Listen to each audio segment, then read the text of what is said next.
दोस्तों, उत्तर प्रदेश की सियासत इन दिनों ऐसी गर्मागर्म खिचड़ी पका रही है कि बड़े बड़े राजनीतिक चाणक्यों के पसीने छूट रहे हैं। सवाल यह है कि क्या पूर्वांचल के दो बड़े बाहुबली नेता यानी ब्रजभूषण शरण सिंह और कुंडा के बेताज बादशाह यानी राजा भैया क्या वाकई समाजवादी पार्टी का दामन थामने वाले हैं? और क्या ये सब शिवपाल यादव की उस सोची समझी साजिश का हिस्सा है जो योगी आदित्यनाथ और भाजपा को चारों खाने चित कर देगी? दोस्तों, यूपी की राजनीति में एक ऐसा भूचाल दिखाई दे रहा है कि हर कोई हैरान है। दोस्तों, आखिर क्या है ये पूरा खेल? क्या ब्रजभूषण और राजा भैया अखिलेश यादव के साथ मिलकर 2027 के विधानसभा चुनाव में सपा को सत्ता दिलाने की तैयारी में हैं? और सबसे बड़ा सवाल, क्या शिवपाल यादव ने योगी के खिलाफ एक ऐसा तीर चलाया है जो भाजपा के क्षत्रिय वोट बैंक को हिला देगा? दोस्तों, ब्रजभूषण शरण सिंह यानी कैसरगंज और गोंडा के बाहुबली, जिनके नाम की पूर्वांचल में तूती बोलती है और जिसकी समाजवादी पार्टी में शामिल होने की चर्चाएं इन दिनों जोरों पर हैं। दूसरी ओर राजा भैया यानी रघुराज प्रताप सिंह, जिनके कुंडा और प्रतापगढ़ यहां तक कि पूरे उत्तर प्रदेश में एक इशारे पर लाखों क्षत्रिय वोटर लामबंद हो सकते हैं। दोस्तों, ये कोई छोटी मोटी खबर नहीं है। ब्रजभूषण का प्रभाव कैसरगंज, गोंडा, बहराइच और आसपास की 4 से 5 लोकसभा सीटों पर तगड़ा है, तो राजा भैया का रसूख प्रतापगढ़ और कुंडा में ऐसा है कि वो अकेले समीकरण पलट कर रख सकते हैं। और अगर ये दोनों दिग्गज सपा के साथ आ गए तो पूर्वांचल में बीजेपी का खेल खत्म होना तय है, ये बड़े बड़े राजनीतिक जानकार भी कह रहे हैं। दोस्तों, अब जरा इस कहानी की शुरुआत समझिए। कुछ महीने पहले करणी सेना का आंदोलन सुर्खियों में था। क्षत्रिय समाज को एकजुट करने के नाम पर करणी सेना ने रामजीलाल सुमन के घर के बाहर हंगामा किया, अपशब्द बोले और असभ्य व्यवहार किया। उस वक्त शिवपाल यादव ने साफ लफ्जों में कहा कि गुंडई बर्दाश्त नहीं होगी और देखते ही देखते करणी सेना को बैकफुट पर आना पड़ा। दोस्तों, ये सिर्फ एक बयान नहीं था, बल्कि शिवपाल की उस बड़ी सियासी चाल की शुरुआत थी जिसका असर अब दिख रहा है। खबर है कि शिवपाल ने उस दिन से ही क्षत्रिय समाज के दो सबसे बड़े नेताओं यानी ब्रजभूषण और राजा भैया को सपा के साथ लाने का जाल बिछाना शुरू कर दिया है और अब ये खबरें यूपी की सियासी गलियारों में तूफान ला रही हैं। दोस्तों, अब बात करते हैं ब्रजभूषण शरण सिंह के उन बयानों की जिन्होंने बीजेपी में हड़कंप मचा रखा है। दोस्तों, हाल ही में ब्रजभूषण ने एक पॉडकास्ट में कहा, विधायक अपना काम करवाने के लिए डीएम के पैर छूते हैं। आज विधायकों की स्थिति 0 है क्योंकि सारी पावर एक जगह सिमट गई है। यह बयान अपने आप में इतना तीखा है कि बीजेपी के लिए खतरे की घंटी बजा रहा है। दोस्तों, साफ है कि ब्रजभूषण का इशारा योगी आदित्यनाथ की कार्यशैली की तरफ था। उन्होंने साफ साफ कह दिया कि बीजेपी में विधायकों की कोई हैसियत नहीं बची और ये वही बात है जो पहले गाजियाबाद के लोनी से बीजेपी विधायक नंदकिशोर गुर्जर कह चुके हैं। लेकिन ब्रजभूषण का रुतबा अलग है।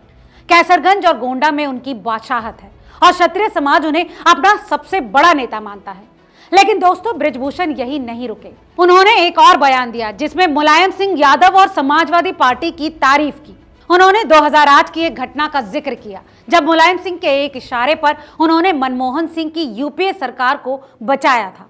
उस वक्त ब्रजभूषण बीजेपी में थे लेकिन मुलायम सिंह के करीबी थे। इस बयान से साफ है कि उनका सपा से पुराना रिश्ता है। और सबसे बड़ी बात, जब अखिलेश यादव के गौशाला और दुर्गंध वाले बयान पर बीजेपी ने हंगामा मचाया तो ब्रजभूषण ने कहा कि अखिलेश का बयान स्पष्ट नहीं है, वो कुछ और कहना चाहते थे लेकिन कह कुछ और रहे हैं। यानी उन्होंने ना तो अखिलेश की आलोचना की और ना ही भाजपा का साथ दिया। दोस्तों, इससे साफ जाहिर है कि उनका झुकाव सपा की तरफ हो सकता है। अब आते हैं राजा भैया पर।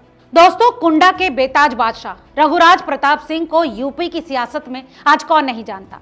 बार बार खबरें आती हैं कि राजा भैया बीजेपी के साथ जाएंगे, योगी कैबिनेट में शामिल होंगे और राजा भैया बीजेपी के साथ नहीं गए। हाल ही में वो दिल्ली पहुंचे और केंद्रीय गृह मंत्री अमित शाह से मिले। लेकिन दोस्तों, ध्यान दीजिए, वो योगी आदित्यनाथ से नहीं मिले। ये अपने आप में एक बड़ा संदेश है। खबर है कि अमित शाह ने राजा भैया को थोड़ा इंतजार करने को कहा है, लेकिन इसी बीच शिवपाल यादव ने मौके का फायदा उठाया और राजा भैया के साथ अंदर खाने बातचीत शुरू कर दी। और अब खबरें आ रही हैं कि राजा भैया सपा के साथ खड़े होने की तैयारी में हैं। दोस्तों, ये खबरें इसलिए भी चौंकाने वाली हैं क्योंकि राजा भैया का प्रतापगढ़ और कुंडा में ऐसा रसूख है कि उनके एक इशारे पर हजारों क्षत्रिय वोटर लामबंद हो सकते हैं। अब सवाल ये है कि इस पूरे सियासी खेल के पीछे शिवपाल यादव का दिमाग कैसे काम कर रहा है।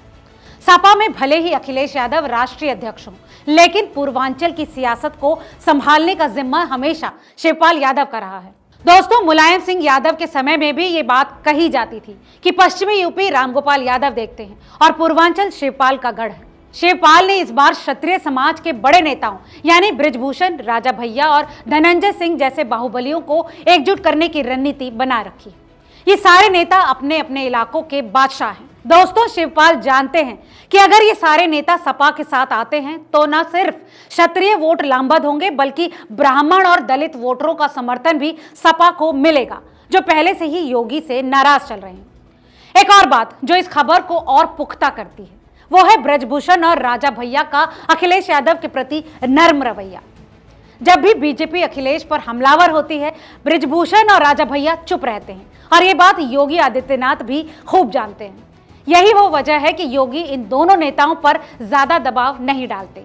लेकिन सवाल ये है कि अगर बृजभूषण और राजा भैया वाकई सपा में शामिल हो गए तो बीजेपी का क्या होगा? दोस्तों, ये कोई छोटा झटका नहीं होने वाला। पूर्वांचल में क्षत्रिय वोटर भाजपा का मजबूत आधार है। बृजभूषण और राजा भैया इन वोटरों को हिला सकते हैं। उनके साथ कई विधायक और स्थानीय नेता भी बीजेपी छोड़ सकते हैं, जिससे पार्टी की स्थिति कमजोर होगी। अब जरा पूर्वांचल के क्षत्रिय समाज की ताकत को समझिए।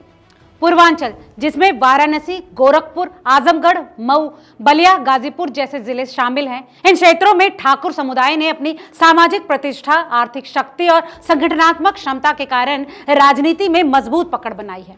थोड़ा पीछे चलें तो उपनिवेश काल में ठाकुर राजपूत जमींदार, तालुकदार और छोटे मोटे राजा महाराजा थे। उनकी भूमि स्वामित्व और सामंती प्रभाव ने उन्हें शक्तिशाली बनाया।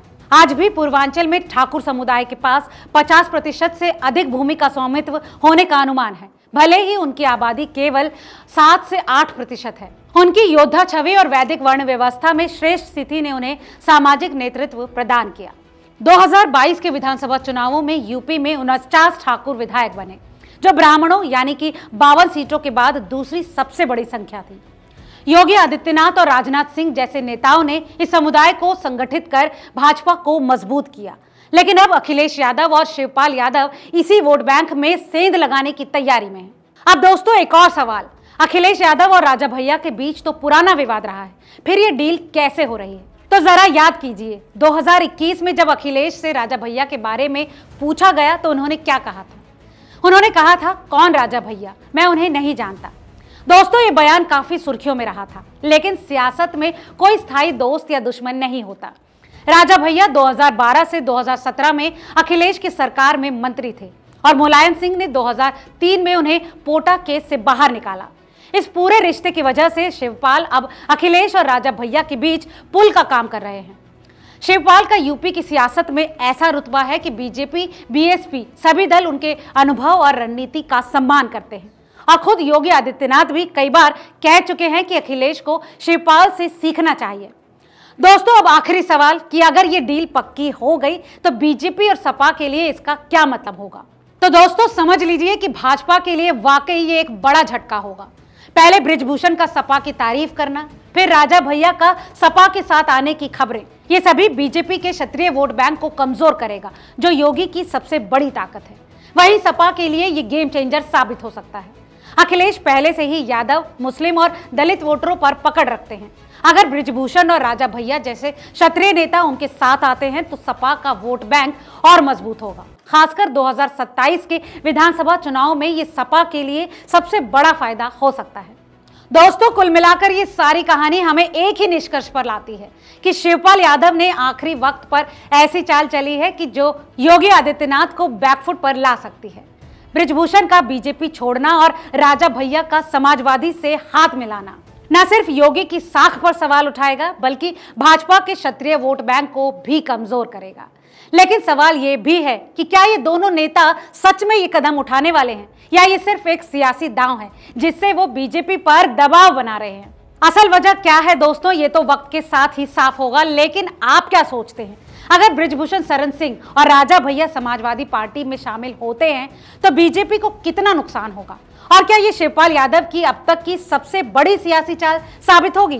अपनी राय हमें कमेंट करके जरूर बताएं और ऐसे तमाम और अपडेट्स के लिए देखते रहिए रिपोर्टर जी। बहुत बहुत शुक्रिया।